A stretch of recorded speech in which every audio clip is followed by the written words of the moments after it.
चलिए, भारतीय इतिहास का सीरीज़ तो हमारे यूट्यूब चैनल पर चल ही रहा है, जिसमें हमने मॉडर्न हिस्ट्री को शुरुआत किया है। अब हम अन्य विषयों को भी धीरे धीरे अपने साथ जोड़ते जाते हैं। जिन जिन विषयों में आपको कठिनाई महसूस होती है उसे मैं सरल करने का प्रयास करूँगा।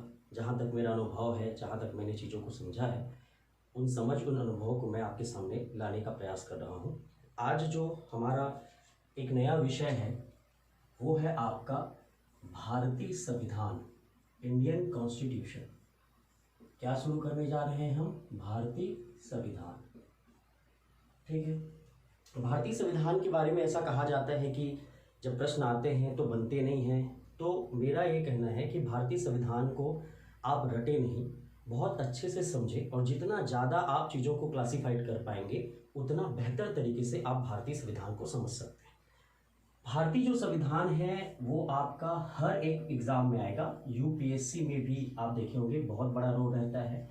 आप पीसीएस या पीएससी के एग्ज़ाम में भी, व्यापम के एग्ज़ाम में भी, और जितने भी एग्ज़ाम होने वाले हैं व्यापम के स्तर पर, एससी स्तर पर, यूपीएससी स्तर पर, एसएससी, रेलवे, ठीक है, एसएससी और आपका रेलवे, इन सब में भारतीय जो आपका संविधान है उनका वेटेज रहता है।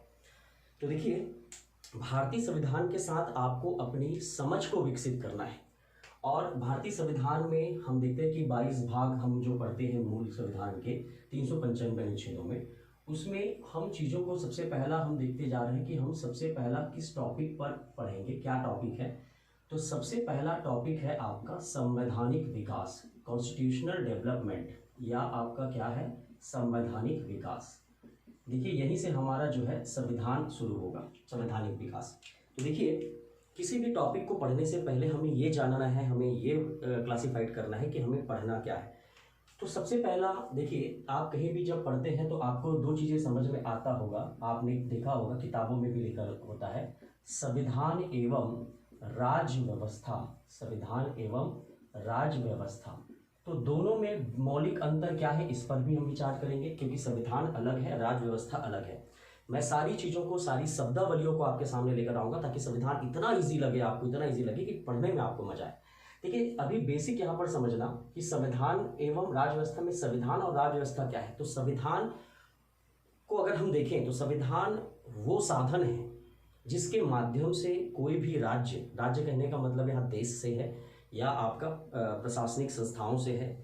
तो यहाँ पर वो साधन है जिसके माध्यम से हम क्या करते हैं, आपका शासन करते हैं या हम प्रशासन को चलाते हैं।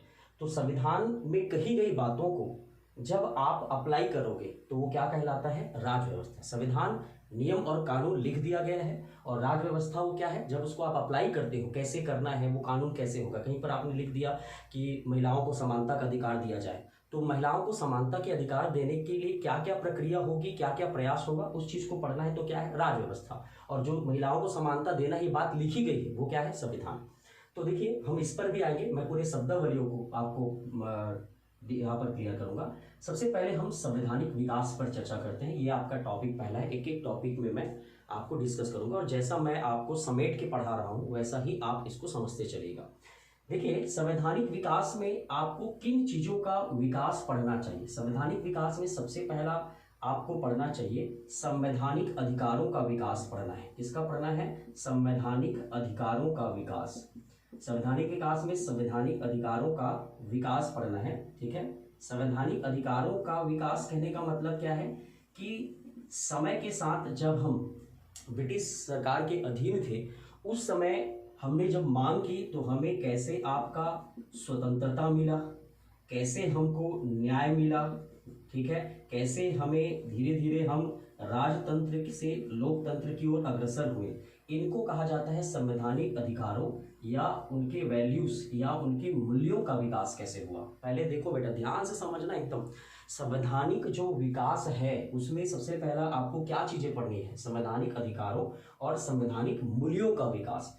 और दूसरा आपको क्या पढ़ना है, संवैधानिक संस्थाओं का विकास, ठीक है, संवैधानिक संस्थाओं का विकास, यानी कि आपका डेवलपमेंट ऑफ कॉन्स्टिट्यूशनल इंस्टीट्यूट, ठीक है, संस्थाओं का विकास। जैसे आपको देखना है कि विधायिका, जैसे आप देखते हैं कि संविधान के 3 प्रमुख अंग माने जाते हैं। विधायिका जो कानून बनाती है, कार्यपालिका जो उस कानून को एग्जीक्यूट करती है, संचालित करती है, और न्यायपालिका जो कानून की व्याख्या करती है और कानून को लागू करने में हमारी मदद करती है, सहायता करती है। तो जब हम संवैधानिक विकास पढ़ेंगे तो हमें इसे दो भाग में बांट लेना चाहिए। सबसे पहला है संवैधानिक अधिकारों या मूल्यों का विकास, कि कैसे समय के साथ हमें अधिकार मिले, कैसे स्वतंत्रता आया, कैसे न्यायपालिका क्या है, कैसे संवैधानिक संस्थाओं का विकास देखना है। अब देखिए, जो संवैधानिक विकास हुआ है, इन संवैधानिक विकास को जो है हम देखते हैं कहाँ से, कंपनी से। किससे देखते हैं? कंपनी। तो कंपनी तो बहुत सारे यहाँ पर आए हैं। कंपनी का तो भाई आप देखोगे सबसे पहला पुर्तगीज आए हैं। कौन सा आपका? पुर्तगाली कंपनी। पुर्तगाली के बाद कौन आया है आपका? डच। डच के बाद कौन आ गया? ब्रिटिश कंपनी, अंग्रेज। अंग्रेज के बाद कौन आ गया आपका? Danish company. और डेनिश कंपनी के बाद कौन आया आपका? फ्रांसिस कंपनी, यानी कि फ्रेंच कंपनी। लेकिन भारत में जो लंबे समय तक शासन कर पाया, भारत में जिसकी सरकार हो पाई, वो ब्रिटिश कंपनी थी, जिन्होंने भारत में काफी समय तक जो है शासन किया है। तो हम यहाँ पर संवैधानिक विकास में किसको टारगेट करेंगे? अंग्रेजों को।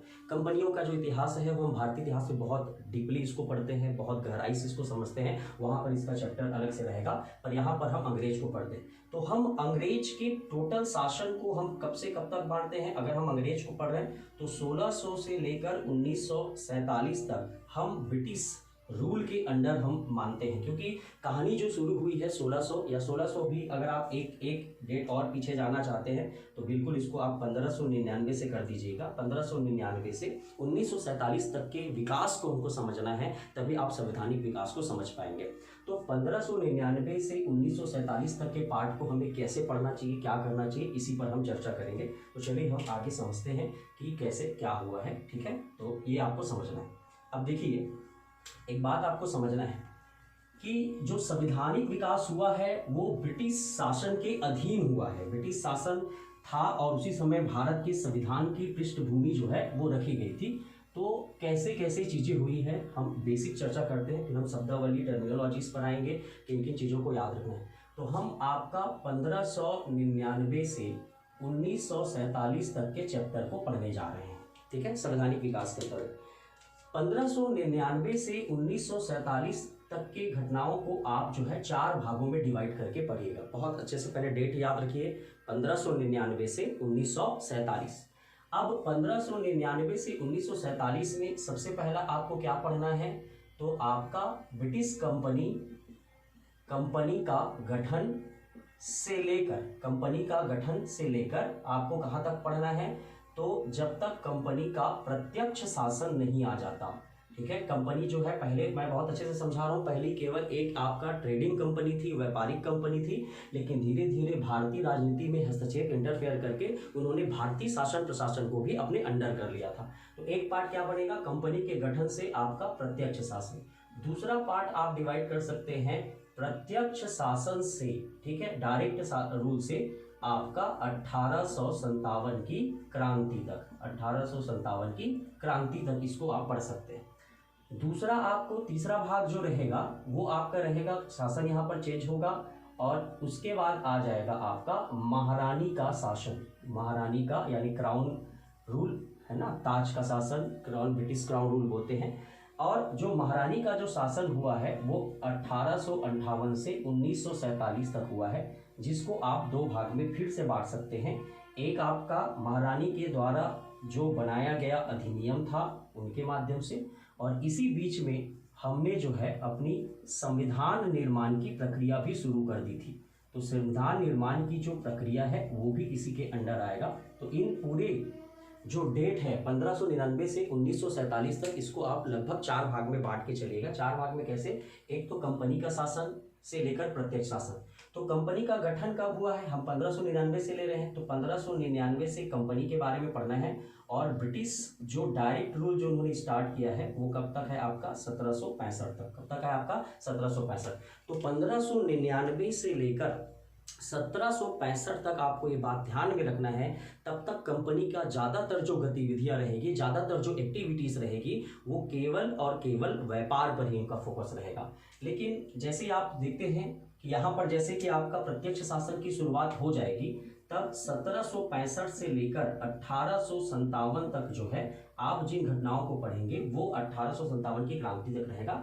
अब इनमें आपको समझना क्या है, यहाँ तक इन दोनों पार्ट में अगर आप देखोगे, इन दोनों पार्ट में तो अभी भी यहाँ पर हम देखते हैं कंपनी का शासन रहेगा। किसका शासन रहेगा? कंपनी का। कंपनी का शासन जैसे भारत में देखोगे तो दो प्रकार के शासन है ना। आप शासन व्यवस्था को दो भाग में बांट सकते हैं कि ये जो पूरा टोटल शासन व्यवस्था है, एक तो सबसे पहला कंपनी आई थी व्यापार करने के लिए और इसीलिए कंपनी का शासन रहेगा। और कंपनी का शासन जो रहेगा वो 1599 से लेकर आप देखोगे तो 1857 की क्रांति के पहले तक जो है कंपनी का शासन रहेगा। और दूसरा पार्ट में आप डिवाइड करेंगे तो ये दूसरा पार्ट हो जाएगा महारानी का शासन। किसका शासन हो जाएगा? महारानी का शासन, जो कि 1858 से 1947 तक होगा। तो शासन के दृष्टिकोण से अगर आप इसको बांटोगे कितने भाग में बट रहा है? दो भाग में। ये शासन के हिसाब से रहेगा। पर पूरा टाइम पीरियड को अगर आप जितना भी क्लासिफाइड करें तो एक आएगा प्रत्यक्ष शासन 99 1765, ठीक है, इसको भी दो भाग में हम तोड़ दिए कंपनी के शासन को। 58 से किसका शासन आ रहा है? महारानी का शासन। तो महारानी जब शासन किए तो आपका दो प्रकार से अधिनियम बनाए हैं, ये भी आप जान रहे होंगे। एक को कहा जाता है भारत शासन अधिनियम, गवर्नमेंट एक्ट ऑफ इंडिया, और एक तो काउंसिल एक्ट ऑफ इंडिया या भारत परिषद अधिनियम कहते हैं। क्या कहते हैं? भारत परिषद अधिनियम। तो एक आपका भारत शासन अधिनियम रहेगा और एक रहेगा आपका भारत परिषद अधिनियम। तो हम जब महारानी के शासन को पढ़ेंगे तो भारत शासन अधिनियम, भारत परिषद, और जैसे कि 58 से ये जो प्रोसेस है ये कब से स्टार्ट होगा? तो 1858 से 1935 तक जो है इस तरीके से अधिनियम बनाया जाएगा। हम देखेंगे कौन कौन सा अधिनियम है। अभी मैं आपको कुछ पढ़ा नहीं रहा हूँ, मैं केवल एक खांचा खींच रहा हूँ। पढ़ाने की शुरुआत में मैं सारी चीज़ों को डिटेल करूँगा कि क्या है कैसा है। और संवैधानिक निर्माण की प्रक्रिया जो है यहाँ तक तो हम देखते हैं। उसके बाद चुनाव वगैरह होता है, सेकेंड वर्ल्ड वार आ जाता है, और लगभग आप देखेंगे तो 1940 से लेकर 1947 या ऐसा बोल सकते हैं लगभग हमारा जो संविधान बना है 1950 तक, वहाँ तक हम संविधान निर्माण की प्रक्रिया पर चलते हैं। 49 में हमारा संविधान बनकर तैयार होता है, 50 में हम उसे लागू कर देते हैं। तो इस तरीके से आपको क्लासीफाइड करना है, पहले जितना चाहे तोड़ दो कि क्या है कैसा है, और फिर एक एक चीज़ों को हमको समझना है। अब देखिए, पहला हम कंपनी के गठन और प्रत्यक्ष शासन में क्या क्या फॉर्मेट हमको पढ़ना है, क्या क्या डेट होना चाहिए। तो इसके अंतर्गत जो हमको पढ़ना है, सबसे पहला क्या पढ़ना है? तो सबसे पहला याद रखना है 1599 में आपको पढ़ना है कंपनी का गठन कैसे हुआ, है ना। क्योंकि हम ब्रिटिश कंपनी के बारे में पढ़ रहे हैं, ईस्ट इंडिया कंपनी के बारे में पढ़ रहे हैं, तो सबसे पहला हमें 1599 में कंपनी के गठन को पढ़ना है। कंपनी बनी, कंपनी क्यों बनी, क्या बनी, इस पर भी हम पूरा विचार करेंगे, ठीक है।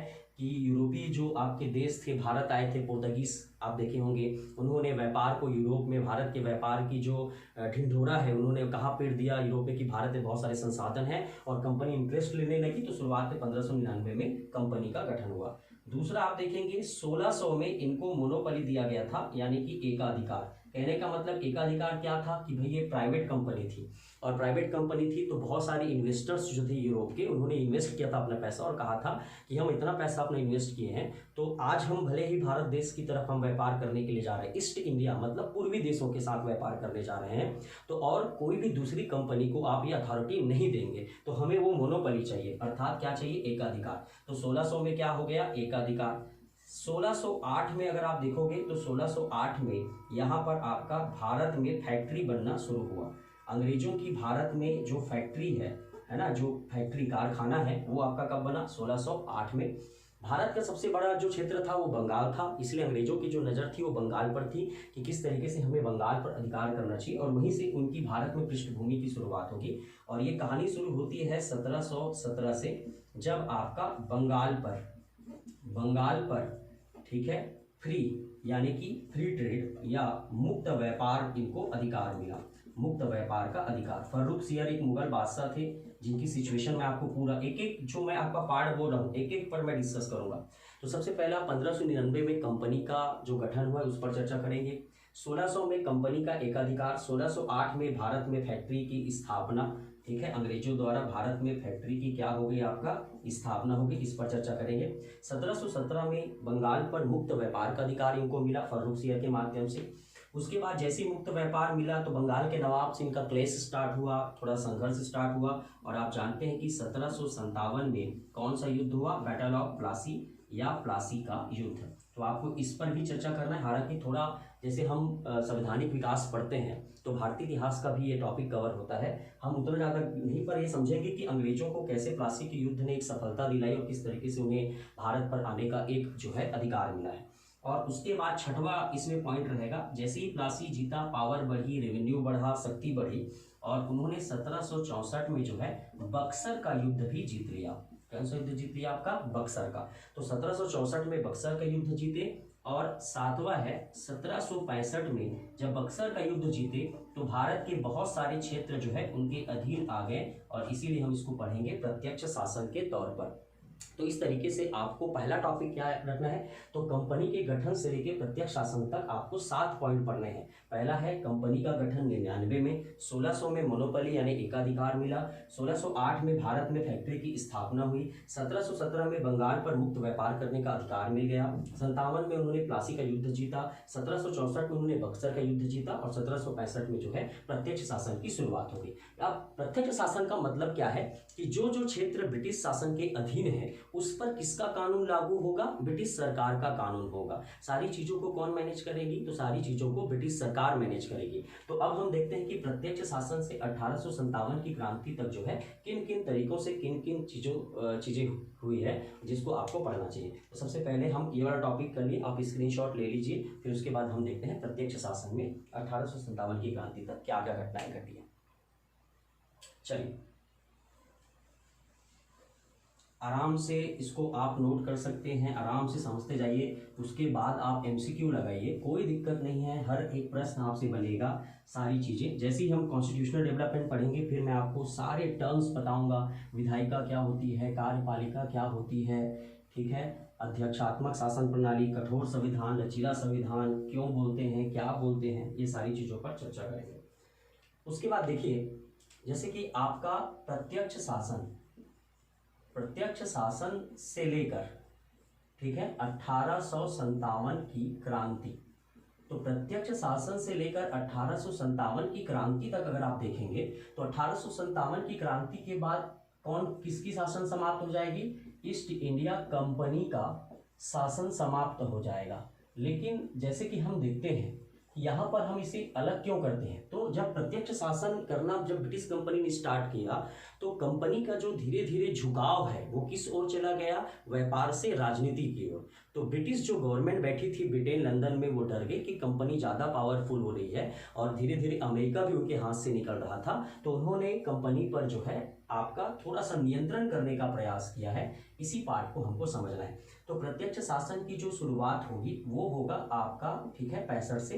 तो बीच में हम देखेंगे 1773 में क्या लाया गया था? Regulating act. क्या है, कैसा है, क्या प्रावधान है, पृष्ठभूमि विस्तार से चर्चा करेंगे। रेगुलेटिंग एक्ट में जब आप पहली बार कोई अधिनियम बनाते हो, किसी को अपने अधीन लेते हो, तो एकदम से चीजें सुधरती नहीं है, तो बीच बीच में करप्शन होता रहा, सुधार की आवश्यकता पड़ी। इसलिए 1781 में एक्ट ऑफ सेटलमेंट लाया गया था। क्या लाया गया था? Act of settlement. कई बार एग्जाम में इसे भी पूछा जाता है। रेगुलेटिंग एक्ट में कुछ कमियां रह गई थी, धार्मिक मामलों में गवर्नर जनरल और सुप्रीम कोर्ट के पावर जो है निर्धारित नहीं किए गए थे, तो वहां पर एक्ट ऑफ सेटलमेंट लाया गया था। और उसके बाद जो है जब और ज्यादा भ्रष्टाचार मतलब होने लगा था तो वहां पर पिट्स इंडिया एक्ट लाया गया था। तो ये सब आपका पृष्ठभूमि है संवैधानिक विकास की। तो 73 में रेगुलेटिंग एक्ट, 81 में एक्ट ऑफ सेटलमेंट और आपका 84 में पिट्स इंडिया एक्ट। फिर ये कहा गया कि प्रत्येक 20 वर्षों में एक अधिनियम लाया गया। रेगुलेटिंग एक्ट में क्या कहा गया था कि 20 साल हम कंपनी को अधिकार देंगे, 20 साल बाद उनके कार्यों की समीक्षा होगी। लेकिन चूंकि इसमें कुछ कमियां थी जिसको सुधारने के लिए 2 अधिनियम और एक्स्ट्रा लाए गए थे। उसके बाद प्रत्येक 20 वर्ष में अधिनियम लाया गया। तो 20 वर्ष में कब लाया गया था? 1793। 20 जोड़ोगे तो कितना आएगा? 1800 आपका 13, फिर आएगा 1833 और फिर आएगा 1853। क्योंकि इसके बाद कंपनी की गतिविधियां काफी ज्यादा हस्तक्षेप बढ़ गई थी, इसलिए ब्रिटिश सरकार ने उनके इस एक्ट को आगे नहीं बढ़ाया। और फाइनली हुआ भी कि 1857 में क्या हो गई थी? 1857 में क्या हो गई? आपका क्रांति हो गई थी, जिसके कारण अब जो है कंपनी का शासन जो है समाप्त किया गया। तो ये सब क्या कहलाए? ये आपका चार्टर एक्ट है। चार्टर एक्ट मतलब एक राजपत्र में प्रकाशित होता था, जिन्हें चार्टर कहते थे, इसलिए इनका नाम क्या है? Charter act. तो आपका प्रमुख रूप से 4 चार्टर एक्ट को आपको पढ़ना है, इसलिए 1813 का चार्टर एक्ट, 1833 का चार्टर एक्ट और 1853 का चार्टर एक्ट। इसी में मैंने अभी आपको थोड़ी देर पहले बताया था, ठीक है, वीडियो में, कि भारत में संवैधानिक विकास में दो पक्षों को पढ़ना है। कैसे एक संवैधानिक मूल्यों और अधिकारों का विकास, कैसे लोकतंत्र आया, कैसे न्याय मिला, कैसे आपका स्वतंत्रता मिला, और दूसरा पार्ट क्या था कि कैसे विधायिका, कार्यपालिका और न्यायपालिका का विकास हुआ। अब जैसे 1857 की क्रांति हुई तो यहाँ पर जो है हमने किसका शासन देखा, तो हमने आपका महारानी का शासन देखा, क्राउन रूल। अब महारानी के शासन वाले समय को हम कितने भागों में बांट कर पढ़े थे, दो भागों में। तो सबसे पहला भाग जो था वो 1858 से कब तक था, 1935 तक, जिनमें इन्होंने दो अधिनियम बनाए थे। एक आपका भारत शासन अधिनियम, ठीक है, अभी हम पूरा ड्राफ्ट पढ़ रहे हैं कि आपको पूरा ड्राफ्ट तैयार करना है, और एक रहेगा भारत परिषद अधिनियम। क्या रहेगा आपका, भारत परिषद अधिनियम। अब देखिए कितने बार भारत शासन अधिनियम लाया गया है, कितने बार भारत परिषद अधिनियम लाया गया। तो भारत शासन अधिनियम तुरंत महारानी के शासन के बाद लाया गया, फिर 1919 में लाया गया था जब हमने होम रूल आंदोलन चलाया था, और एक 1935 में लाया गया था जब आपकी गांधी इरविन समझौता हुई थी और गोल में सम्मेलन असफल हो गया था। और चूंकि भारत में बहुत सारे अलग अलग कम्युनिटी के लोगों ने अपनी अलग अलग पार्टी बनाकर अपनी डिमांड शुरू कर दी थी, तो सबकी संतुष्टि के लिए 1935 का अधिनियम बनाया गया। उसके बाद से ऐसी ऐसी घटनाएं घटी भारत में कि 1937 में आम चुनाव हुआ, फिर वर्ल्ड वार आ गया, तो उसके हिसाब से फिर अधिनियम यहाँ तक ही बन पाए थे। भारत परिषद अधिनियम की बात करें तो 61 में, क्योंकि उदारवादियों का कांग्रेस की स्थापना 1885 में हुई थी, उदारवादियों को संतुष्ट करना था, धीरे धीरे प्रशासन में उनकी भागीदारी बढ़ानी थी, तो भारत परिषद अधिनियम लाया गया था। फिर आपका जो भारत परिषद अधिनियम है वो 1892 में लाया गया था, ठीक है, बहुत ज़्यादा जब विरोध हुआ था, और उसके बाद जो है 1909 में लाया गया था। 1909 में, क्योंकि इस समय भारत में दो बड़ी राजनीतिक पार्टी आ चुकी थी, एक तो आप मुस्लिम लीग कहेंगे जिसका मैंने इतिहास वाले टॉपिक में जिक्र भी किया है, और एक रहेगा भारतीय राष्ट्रीय कांग्रेस। तो ये अधिनियम 3 प्रकार का रहेगा। फिर 35 तक यहाँ पर खत्म हो गया। फिर 35 के बाद हम किसको देखे थे, संविधान निर्माण की प्रक्रिया। क्या देखे थे आपका, संविधान निर्माण की प्रक्रिया। जब सिचुएशन ठीक हुआ, जब आपका वर्ल्ड वार हो रहा था, तो उस समय हमने चीज़ों की अपनी डिमांड, अपनी मांग शुरू कर दी थी। तो मैं यहाँ पर लिख रहा हूँ, ठीक है, क्या क्या भाग, क्या क्या पढ़ना है। संविधान निर्माण की प्रक्रिया कहाँ से शुरू हुई, कब से हमने अपने अधिकारों को मांगना शुरू किया, तो ये आता है आपका 1940। 1940 में सबसे पहले क्या आया गया था आपका, अगस्त प्रस्ताव। क्या आया था आपका, अगस्त प्रस्ताव, ठीक है। अगस्त प्रस्ताव या अगस्त रिजोल्यूशन बोलते हैं। इस समय जो आपके ली लिथगो रहेंगे वायसराय, वो हमारे, चूंकि वो चाहते थे कि हम सेकेंड वर्ल्ड वार में उनका साथ दें, और यहाँ पर जो गतिरोध उत्पन्न हुआ था उसे दूर करने का प्रयास किया जाएगा। फिर एक मिशन उन्होंने भेजा था 42 में, जिससे क्या कहा गया था आपका, क्रिप्स मिशन। क्या कहा गया था आपका, क्रिप्स मिशन, ठीक है, क्रिप्स मिशन कहा गया था।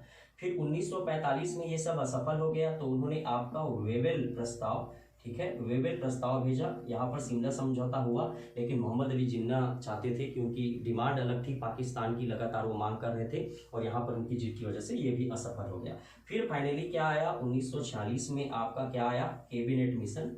क्या आया आपका, कैबिनेट मिशन। और कैबिनेट मिशन के प्रावधानों के तहत जो है इन्होंने भारत के संविधान के लिए एक संविधान सभा, कॉन्स्टिट्यूट असेंबली बना कर दिया था, ठीक है, संविधान सभा, जिसकी स्थापना 1940 में ही हो गई थी। और ये जो संविधान सभा है, इसका कार्य क्या है, तो यही भारत के लिए यही सभा बैठकर क्या बनाएगी, संविधान निर्माण करेगी। और इसको आप आगे ले जा सकते हैं कि 49 में आपका संविधान बनकर तैयार हुआ, ठीक है, संविधान तैयार हो गया था कब आपका, 49 में।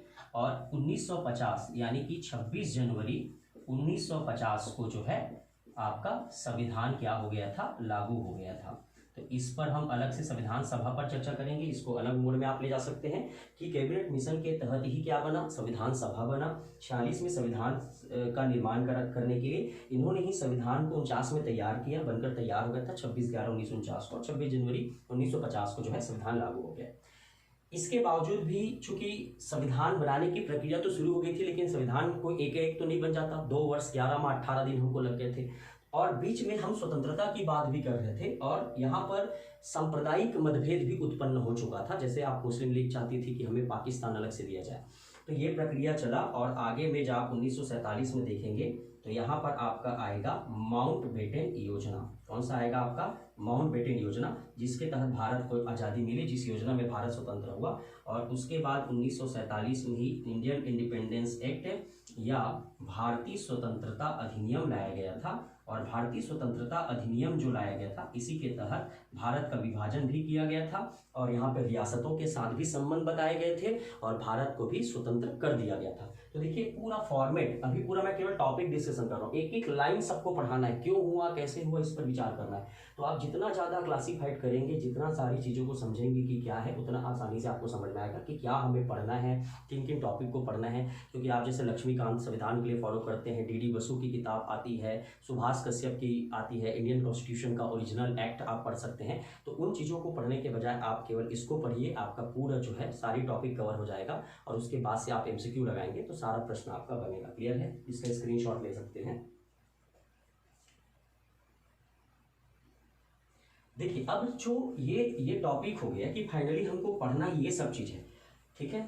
और इनमें जो हमको पढ़ते समय हमको बहुत सारी चीज़ें समझनी है, क्या होता है, इसलिए टर्मिनोलॉजी भी पढ़ना बहुत जरूरी है। जनरली देखे होंगे बाकी जो आपके क्लासेस होते हैं, बाकी में आपको सीधा सीधा पढ़ा दिया जाता है, फिर आपको बोलते हैं बाद में कि ये विधायिका है, ये कार्यपालिका है, इन्होंने ऐसा किया, ये कठोर संविधान था, तो वो सब नहीं जान पाते। इसलिए पहले हम टर्म्स पर चर्चा करेंगे और उसके बाद ही हम धीरे धीरे संवैधानिक विकास को समझेंगे।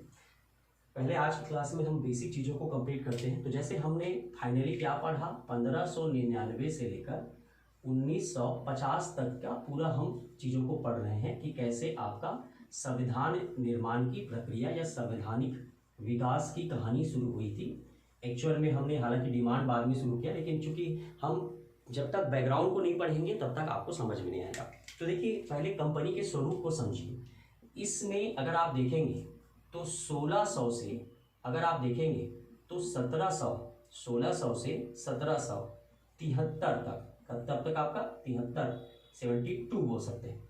यहाँ तक आप अभी भी किसका शासन है, कंपनी का शासन है ना भाई। कंपनी का शासन तो कब तक है, कंपनी का शासन 1857 तक है। तो इस बीच में हम देखेंगे कि केवल कंपनी किस पर ध्यान दे रही है, व्यापार, याद रखेंगे, ठीक है। 1600 से 1772 तक कंपनी केवल व्यापार उनका मेन पॉइंट रहेगा, मेन है भारत पर व्यापार करना या भारत के साथ व्यापार करना। 73 में रेगुलेटिंग एक्ट आएगा और 1773 से अगर आप देखेंगे तो 1813 तक, ठीक है, 1813 तक अगर आप देखेंगे तो यहाँ पर व्यापार के साथ साथ ब्रिटिश सरकार भी हस्तक्षेप करेगी और यहाँ पर उनकी राजनीति भी स्टार्ट हो जाएगी। देखिए अब दो स्वरूप आ गया, तभी तो आप देखेंगे कि पिट्स इंडिया एक्ट में COD और BOC का कॉन्सेप्ट क्यों आता है, क्योंकि अब दो भागों में बढ़ चुका है इनका प्रशासन, यानी कि व्यापार और राजनीति।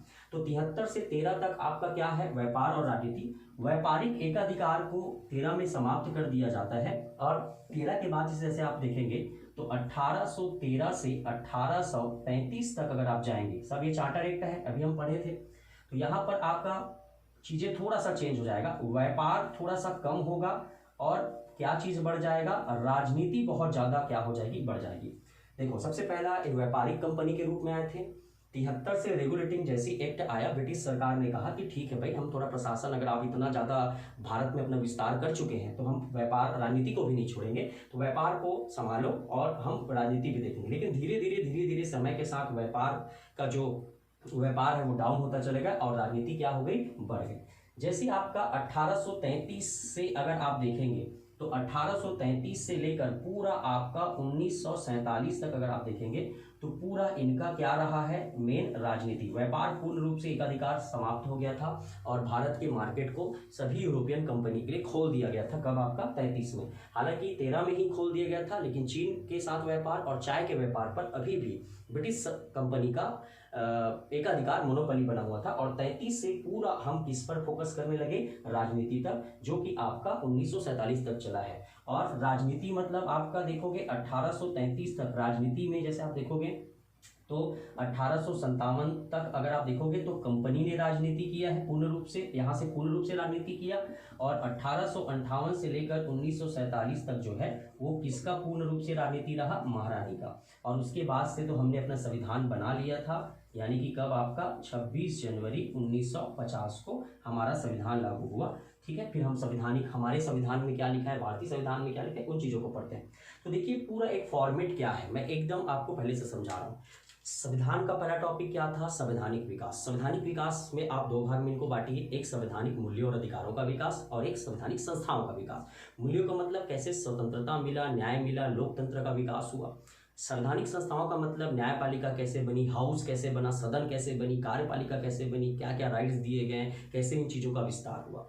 अब जो हम मेन यूरोपियन कंपनी को देखते हैं उसमें ब्रिटिश कंपनी को हमको टारगेट करना है, क्योंकि हम संवैधानिक विकास की प्रक्रिया ब्रिटिश सरकार के अधीन हुआ है। तो 1599 से लेकर अगर हम देखें 1765 तक, तो यहाँ पर हम कंपनी के गठन से प्रत्यक्ष शासन तक देखते हैं। 1765 में प्रत्यक्ष शासन की शुरुआत हुई और लगभग अगर हम देखेंगे तो यहाँ पर अगर आप देखोगे प्रत्यक्ष शासन से 1857 तक का क्रांति कंपनी का शासन समय रहा है। प्रत्यक्ष शासन से 57 की क्रांति ने यह साबित कर दिया कि कंपनी शासन नहीं कर पाएगी, अब वो सक्षम नहीं है, भारत में बहुत ज़्यादा विरोध हो रहा है। तो ब्रिटिश गवर्नमेंट ने इसको हैंड ओवर किया। ब्रिटिश सरकार का जो शासन है महारानी के नाम पर किया गया था और ये 58 से लेकर 1947 तक चला। इसी बीच हमारी संविधान निर्माण की प्रक्रिया भी प्रारंभ हुई, इसलिए हमने इसे दो भागों में बांटा, एक महारानी का शासन और दूसरा संविधान निर्माण की प्रक्रिया। महारानी ने दो अधिनियम के माध्यम से, एक भारत शासन अधिनियम, जब बड़े मुद्दों पर कोई अधिनियम बनाना होता था तो भारत शासन अधिनियम लाते थे, और भारत के छोटे छोटे मुद्दों पर जब परिषद का विस्तार करना होता था तो भारत परिषद अधिनियम लाया जाता था। तो आपका तीन देखोगे, एक 58 में, 1919, 1935 में। इधर आप देखोगे भारत परिषद अधिनियम तो 1861, 1892 और 1909 में लाया गया था। अब इसके हिसाब से देखोगे तो सबसे पहला आपका क्या घटना हुई, 1599 में कंपनी का गठन किया गया, 1600 में एकाधिकार मिला, 1608 में फैक्ट्री बनी, फिर 1717 में उन्हें बंगाल पर व्यापार करने का अधिकार दिया गया, फिर उसके बाद उन्होंने प्लासी का युद्ध जीता, बक्सर का युद्ध जीता, और ये तय हो गया कि भारत में अब कंपनी का प्रत्यक्ष रूप से कहीं ना कहीं जो है अब नियम कानून या शासन जो है बनाना स्टार्ट कर देंगे। फिर धीरे धीरे वहाँ से लगा ब्रिटिश सरकार को हमें कंपनी पर नियंत्रण करने की आवश्यकता है, क्योंकि वो बहुत बड़ा कॉन्सेप्ट मैं आपको बताऊंगा कि क्या अमेरिका वाला जो अमेरिका की स्वतंत्रता की कहानी जो चल रही थी उसमें ये चीज़ें जुड़ेगी। तो वहाँ पर रेगुलेटिंग एक्ट लाया गया और हर 20 वर्ष में जो है आपका अधिनियम लाकर इसे संशोधन करने की बात कही गई थी। बीच में कुछ भ्रष्टाचार भी हुई, इसलिए एक्ट ऑफ सेटलमेंट 81 में लाया गया था, पीस ऑफ इंडिया 1784 में लाया गया था। फिर 1773 से लगातार 20 वर्ष में 73 से 93, 93 से 13, 13 से 33, 33 से 53, 53 में कंपनी के अधिकारों को, कंपनी के शासन का विस्तार नहीं किया गया था, और 57 में क्रांति ने इस बात को साबित भी किया। और फिर आ गया महारानी का शासन। फिर महारानी का शासन मैंने आपको बताया, जैसे ही द्वितीय विश्व युद्ध स्टार्ट हुआ तो वहां पर गतिरोध उत्पन्न हुआ, और इसी को दूर करने के लिए सबसे पहला आपका अगस्त प्रस्ताव, क्रिप्स मिशन, वेवेल प्रस्ताव और कैबिनेट मिशन लाया गया। कैबिनेट मिशन से हम संतुष्ट हुए, उनके प्रावधानों से हमने एग्री किया, और उन्होंने एक संविधान सभा बनाकर भारत को दिया, जिसने 26/11/1949 को संविधान बनाया और 26 जनवरी 1950 को से लागू कर दिया गया। और उसके बाद आगे माउंटबेटन योजना आया और उन्होंने स्वतंत्रता अधिनियम पारित करके भारत को क्या दिला दी, आज़ादी, यानी स्वतंत्रता का जो पृष्ठभूमि है वो हमारा बन गया। अगर हम पूरे कंपनी के शासन को या ब्रिटिश शासन को देखते हैं तो सबसे पहले इसको आपको जोड़ना है कि 1600 से लेकर 1773 तक कंपनी केवल व्यापार करती थी। 73 से व्यापार और राजनीति आई 13 तक, ठीक है। 13 से लेकर 33 तक राजनीति ज़्यादा हो गया, व्यापार क्या हो गई, कम हो गई। और 33 से लेकर पूरा आपका 47 तक जो है इन लोगों का पूरा ध्यान किस पर रहा है, प्रशासन पर, राजनीति पर। तो 33 से लेकर 57 तक क्या रहा है, कंपनी का पूर्ण राजनीति। और 57 से लेकर यानी 58 से लेकर 1950 या 47 तक आप देखें तो किसका पूर्ण राजनीतिक आपका नियंत्रण रहेगा, तो ब्रिटिश क्राउन का। तो सबसे पहले बेटा आपको पृष्ठभूमि तैयार करना है। अभी केवल मैं इंट्रोडक्शन दे रहा हूँ कि किस तरीके से हमको पढ़ना है, प्रॉपर आप नोट्स बना सकते हैं। हम एक एक टॉपिक को हम ऐसे ही डिस्कस करेंगे। तो ये फर्स्ट क्लास है, आगे की क्लास बहुत जल्दी आपका अपलोड कर दिया जाएगा। तब तक आप चैनल को सब्सक्राइब करेंगे, चैनल को सब्सक्राइब करेंगे तभी आपको नया वीडियो और नोटिफिकेशन जो है दिख पाएगा। ठीक है, धन्यवाद।